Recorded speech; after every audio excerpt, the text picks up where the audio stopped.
Hello and welcome to Sunday's edition of News Tonight. I'm Aishwarya Kapoor with you. Let us take a look at the headlines first.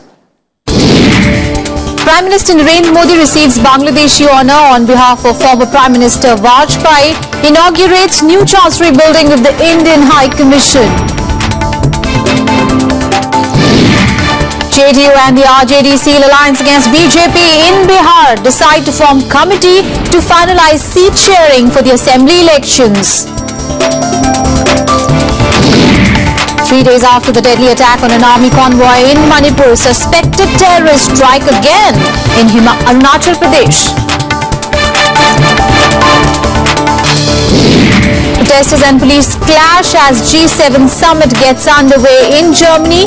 Ukraine and Greece debt crisis top talks agenda.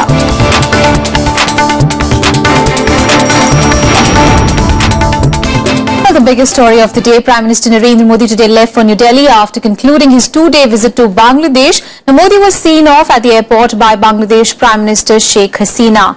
Well, shortly before leaving for India, he also addressed the Indian diaspora at the Dhaka University.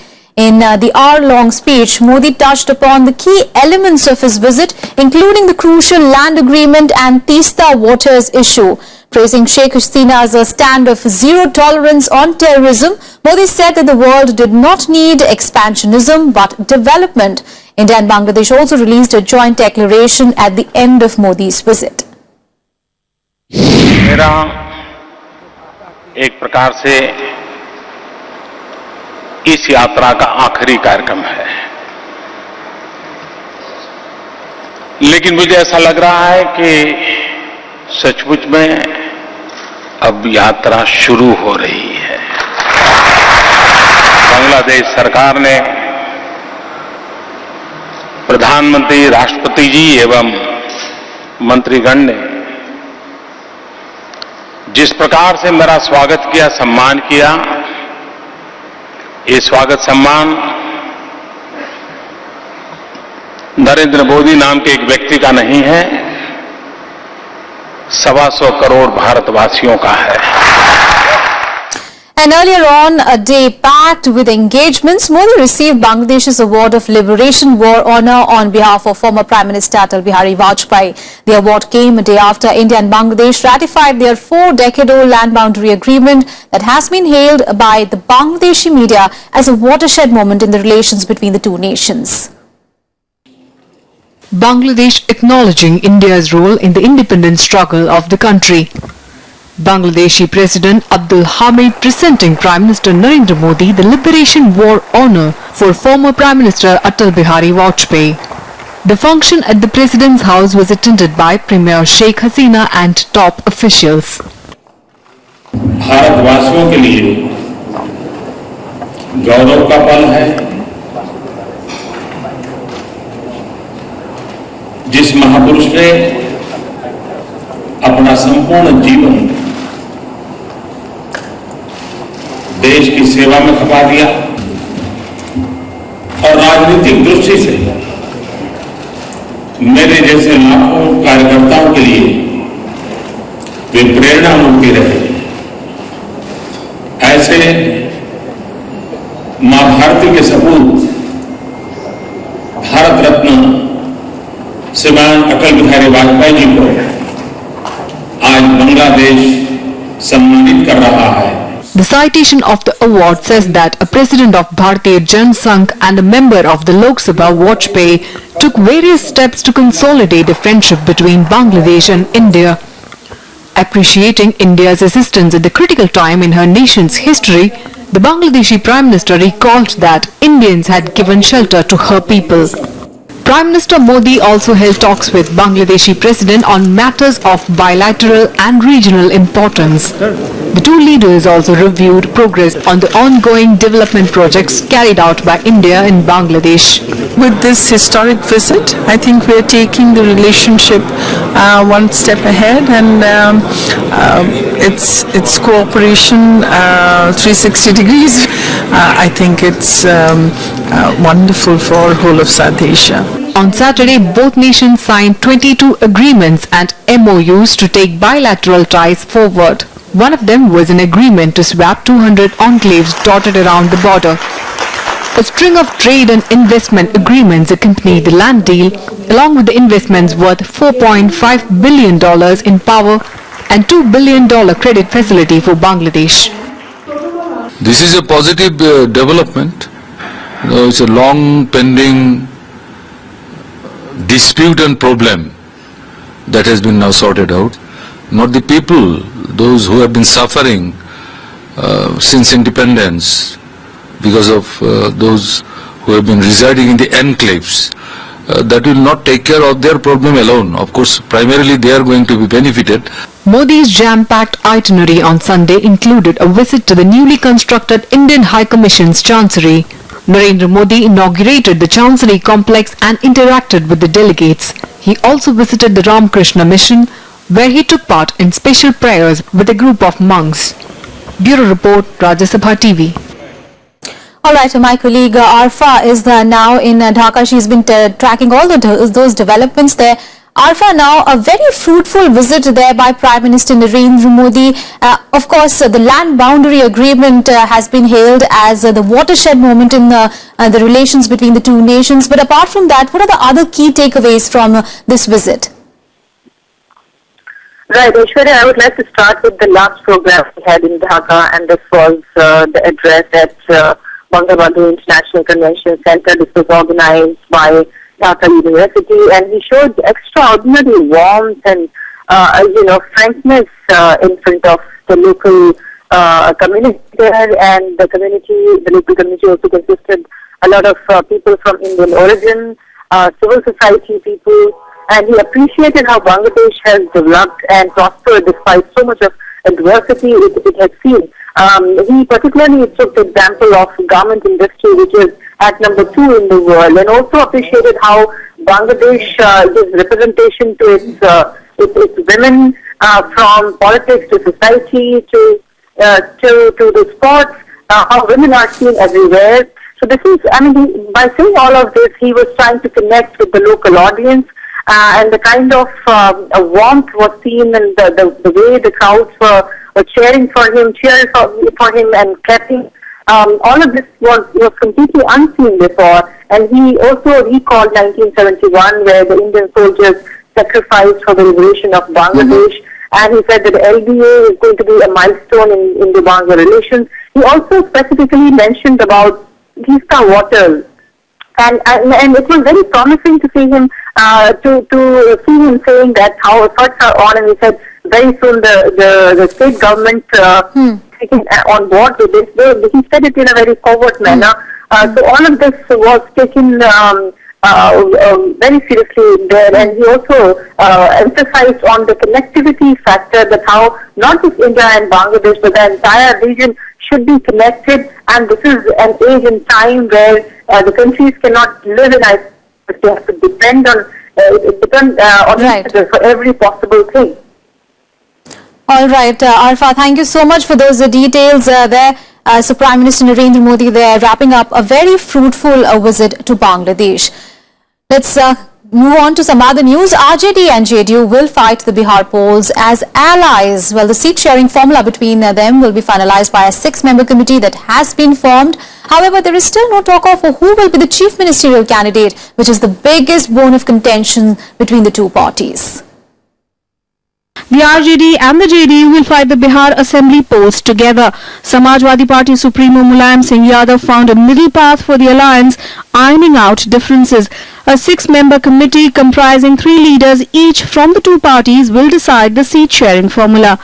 आज की इस बैठक में ये निश्चित हुआ है कि आरजेडी एवं जेडीयू की तरफ से 3 सदस्यों की एक समिति सीटों के बंटवारे को तय करेगी तथा दोनों दलों के नेता सीटों को अंतिम रूप देंगे और शीघ्र ही इस कार्यवाही को संपन्न कर लिया जाएगा.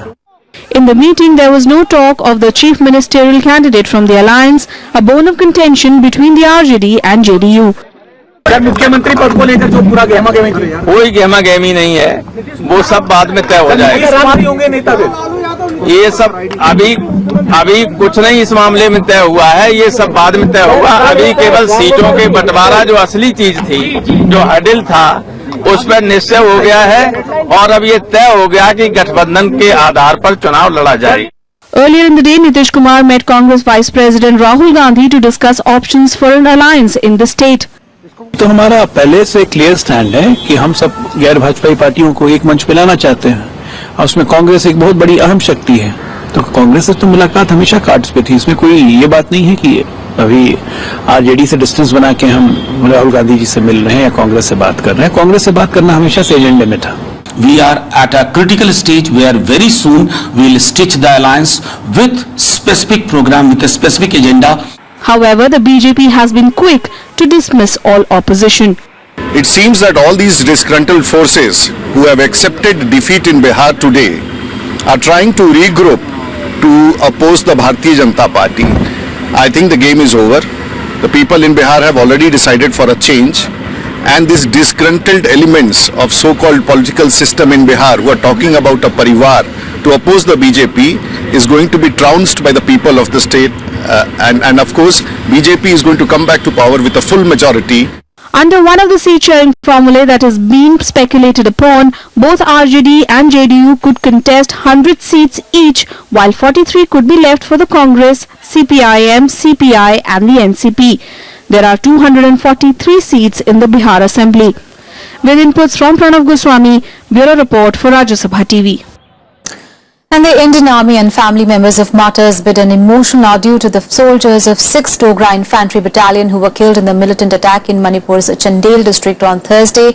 Meanwhile, just 3 days after this attack, another incident of an attack on the Indian Army by the same outfit has been reported.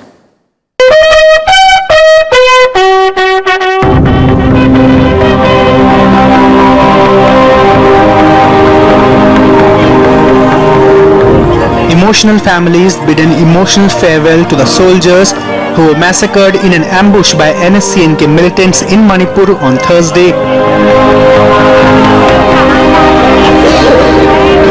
The biggest attack on the Indian Army in 2 decades. A somber atmosphere prevailed in the villages where the martyrs hailed from. All 18 soldiers were cremated with full military honors.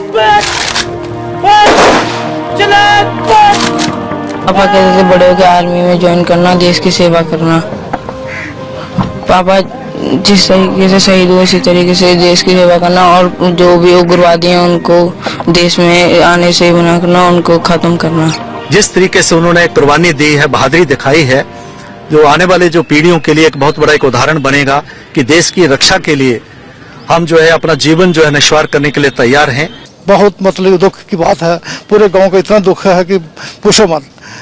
मतलब 3-4 दिन से लोगों ने खाना नहीं खाया, इतने इसकी मतलब कि दुख हुआ लोगों को। जो तो क्षति हुई है उसको तो कोई पूर्ण नहीं हो सकती, ना कर सकता है, परंतु हमारा सिर जो ऊंचा किया उसने इस नाते कि वो फौज में था और देश के लिए एक समर्पित हुआ है, तो इसलिए इससे बड़ी हमारे को कोई खुशी नहीं है, ना हमारे को इस बात का दुख है। Even as the slain soldiers were being laid to rest, another report of an attack by the same militant outfit emerged. This time their target was an Assam Rifles camp in the remote Lazo area in Tirap district of Arunachal Pradesh. A group of 35 NSCNK rebels reportedly attacked the camp in the early hours of Sunday, prompting retaliatory firing by the forces. However, there are no reports of any casualty and a massive search operation was launched to nail the attackers. Interestingly, the NSCNK abrogated the ceasefire accord with the central government in March, and since then they have been targeting security forces in Arunachal Pradesh, Nagaland and Manipur. Bureau Report, Rajya Sabha TV. And for other national stories, let's take you nationwide. Goa has joined other states in banning the sale of Nestle's Maggi noodles. This is despite the fact that samples tested in Goa did not find any harmful contents in them. Maggi is at the center of a raging nationwide row over food safety concerns. IIT Madras has revoked the ban on the Dalit students group Ambedkar Periyar Study Circle. The ban was revoked following a meeting between the representatives of the group and the IIT director. Earlier, the National Commission for Scheduled Castes had criticized the derecognition of the group. At least 7 people were killed and 18 injured in a fire that broke out in a 22-story building in Powai area of Mumbai. The fire broke out on Saturday evening. 4 of the 7 dead were found trapped in lifts. According to fire officials, the cause of the fire was a short circuit in the air conditioning unit of a flat on the 14th floor of the building.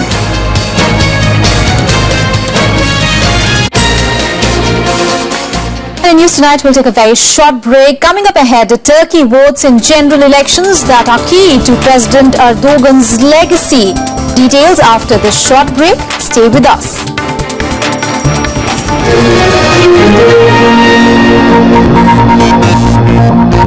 Hello and a warm welcome to our special report, the program that brings you a ground zero view from whichever part of the country the Rajya Sabha TV cameras are travelling. It is the same village where the Telangana agitation actually began. We at Rajya Sabha TV bring you the first pictures of the landfall site. This is the main nerve centre where the legal battle for the Kaveri water dispute began. When you are moving around this Niyamgiri hill area, there are 41 streams like these which you have to cross. No one understands India better than we do. Watch special report only on Rajya Sabha television.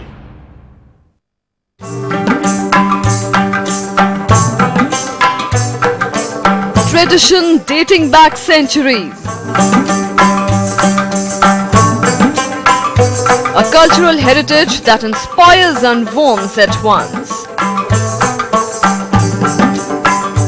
Magic that awes. Rajya Sabha television brings you events that embrace the wonders of India's classical arts.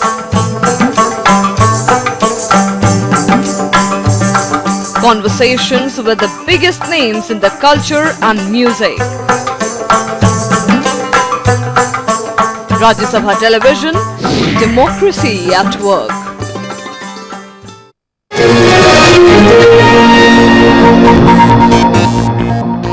Welcome back. Let's get you some international news now.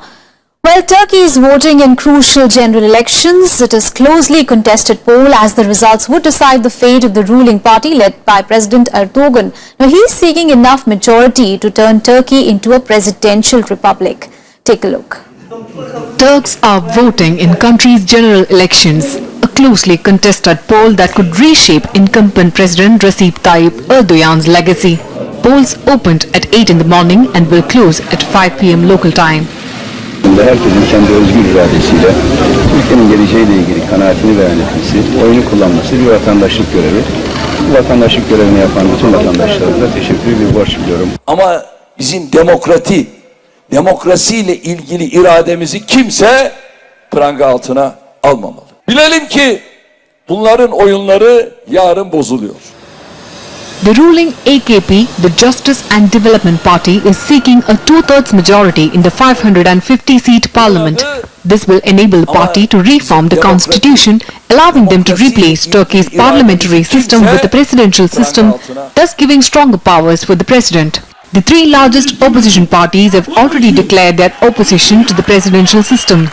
Bugün seçimler bana kalırsa Cumhuriyet tarihimizin en önemli, en kritik seçimlerinden bir tanesi. Zira bir hayat tarzını oylayacağımızı düşünüyorum. Ki geleceğini oylayacak. Aslında bir seçim değil bana göre.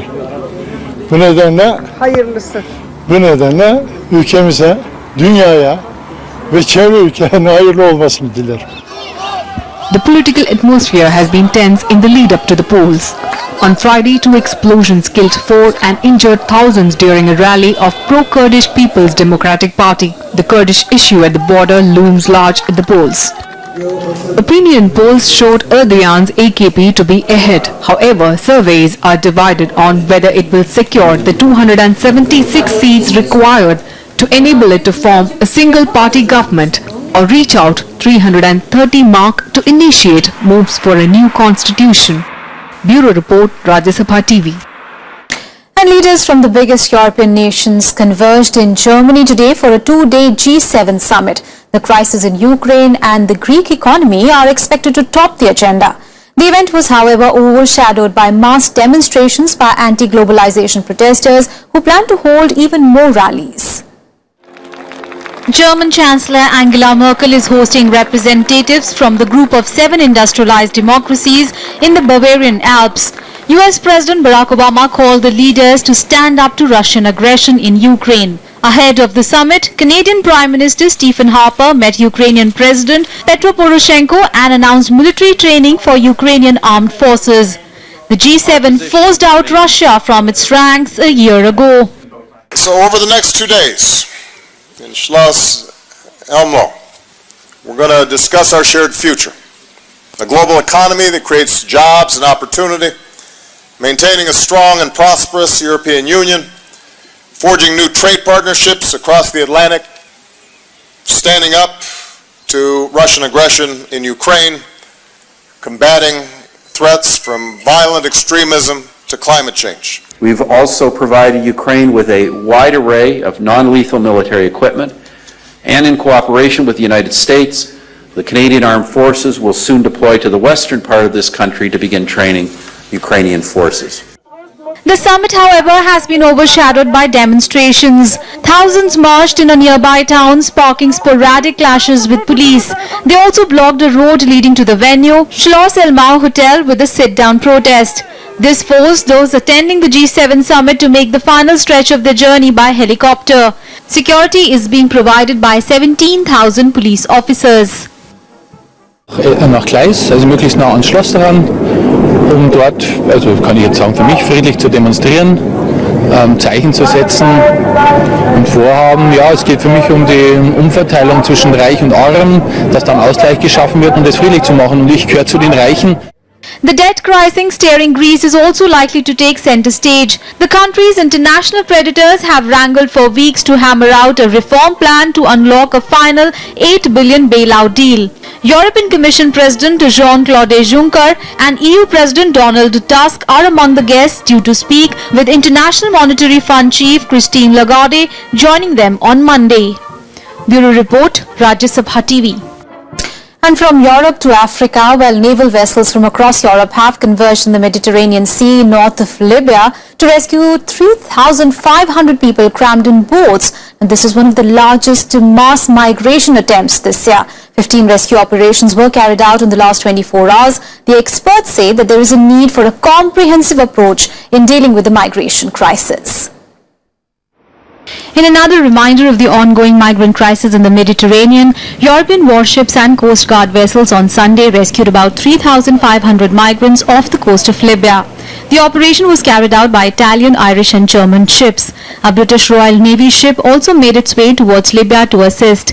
9 wooden boats and 6 large rubber dinghies were found drifting around 45 miles off the Libya coast after issuing distress calls. أنا ماشي إيطاليا وياها الظروف ممكن أنا أدفع قروش أدفع عمري أدفع أي حاجة عشان أنا أبقى أعيش مرتاح ضميري يكون مرتاح أنا حاليا عمري 24 سنة. Tens of thousands of migrants have already arrived in Italy this year. The country has pressed European partners to do more to help it rescue and shelter the migrants fleeing poverty, persecution and conflicts in Africa, the Middle East and Asia. Last year, Italy brought 170,000 rescued migrants to Italian ports. We do need treaty change. We think some of the changes in particular that we're demanding around availability of welfare benefits for new migrants from the EU can only be sustained against judicial attack in the European courts by treaty change. The rescues on Sunday will bring the number of migrants who have been picked up at sea at around 80,000. The Italian government predicts a total of 2 lakh migrants will arrive on its shores this year. However, European countries have been unable to agree on a long-term strategy to ease the migration crisis. Bureau Report, Rajya Sabha TV. Let's get to some more international news now in Global Buzz. 3 Indian origin students were among 7 people killed in an earthquake on Malaysia's Mount Kinabalu. 5 of the victims included students, a teacher and a tourist guide. 29 students and 8 teachers were on a school trip from Singapore to Kota Kinabalu when the earthquake struck on 5th of June. Saudi-led airstrikes killed at least 44 people in Sana'a today. The strikes targeted the headquarters of Yemen's armed forces controlled by Houthi rebels. More than 100 people, including civilians, were wounded in the attack. Saudi-led forces have been pounding the Houthi group since March in a campaign aimed at restoring President Mansour Hadi to power. An Egyptian appeals court cancelled a ruling to list Palestinian groups Hamas as a terrorist organization. Now, Hamas is an offshoot of Egypt's Muslim Brotherhood that authorities blacklisted ever since the army ousted one of its leaders, Mohammed Morsi, from presidency in 2013. Meanwhile, Hamas welcomed the decision by Egypt and said that the ruling will help relations with Cairo. Israeli aircraft struck the Gaza Strip in response to a rocket fire from the Hamas-controlled territory that hit southern Israel. The militant rocket landed in open ground and caused no damage. No casualties were also reported in Gaza after the airstrike. Israeli Prime Minister Benjamin Netanyahu criticized the international community for not condemning the rocket fire. Rescuers extended their search to include 1,300 kilometers along the Yangtze River in the hope of finding 11 passengers of the Eastern Star. 254 vessels and over 2,500 people are searching for the passenger ships. Meanwhile, the death toll climbed to 431 on Saturday as most of the bodies were retrieved from the ship after it was hoisted out of the water upright on Friday. Only 14 people survived the accident. Alright, let's get to you some sports news. Serena Williams won her 20th Grand Slam singles title on Saturday with the French Open. Already considered a legend of the game, Serena is now the second most successful women's player in the Open era, only behind Steffi Graf, who has 22 Grand Slam singles titles to her name.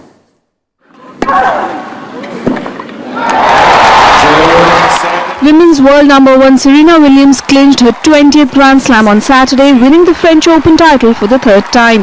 The 33-year-old American was struggling with flu before the final, but still proved too strong for her Russian opponent Lucy Safarova. This is definitely probably one of my, I probably topped for my most difficult time to win, but it also makes me feel good that I was able to be fit and be able to win the event. I can't believe I won. Frequently hailed as the queen of the court, Serena has a total of 35 Grand Slam titles to her name, with 20 singles, 13 doubles and 2 mixed doubles titles. Next up for her is the Wimbledon, a title she has already won 5 times. Victory at Wimbledon in July would see Williams hold all 4 major titles at once, having managed the feat already in 2003. Obviously, I would love to win a Grand Slam. I haven't done great at Wimbledon the past 2 years, so I've been taking it a day at a time there. My goal is just to do better than I did the last couple of years. Serena's career has been marred with injuries, but she has emerged with a stronger will to win each time, making her one of the most dangerous opponents in the game. Already being counted as a legend, she is now third on the list of all-time major champions, behind Australian Margaret Court and German Steffi Graf. Bureau Report, Rajya Sabha TV. And from Roland Garros to UEFA Champions League title, well, Barcelona win their title after a 3-1 win over Juventus in the final in Berlin. Both teams went into the final hoping to claim a treble after winning their respective domestic league and cup competitions. But it was the La Liga winners who took the early lead through Ivan Rakitic and looked comfortable till the halftime. However, Morata levelled matters for the Italian Giants in the 55th minute to set up a tense finish to the game. Luis Suarez then scored from a deflected Messi effort to restore Barcelona's lead, and Neymar then sealed the victory with goal in the final minute of the match. And some more sporting buzz and sports beat. Sebastian Vettel has been handed a 5-race grid penalty and 3 penalty points on his license for overtaking under red flags at the practice for the Canadian Grand Prix. Vettel was already set to start from the 15th place, but the German will now drop even further. Lewis Hamilton will be at the pole for the race, followed by his teammate Nico Rosberg. The double Olympic gold medalist Mo Farah has withdrawn from the Diamond League meeting in Birmingham. The 5,000 meter and 10,000 meter champion is angry at his name being dragged into a doping scandal.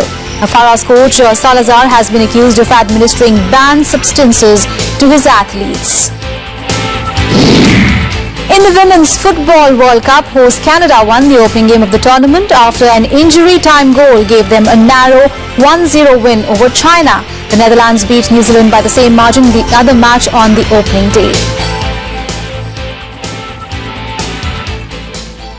Well, that's all we have in this edition of News Tonight. But before we go, here are the pictures of Prince George and Princess Charlotte of Britain that have gone viral on the net. The pictures being touted as the cutest ever of a brother-sister duo have been taken by their mother, the Duchess of Cambridge. Take a look. Good night.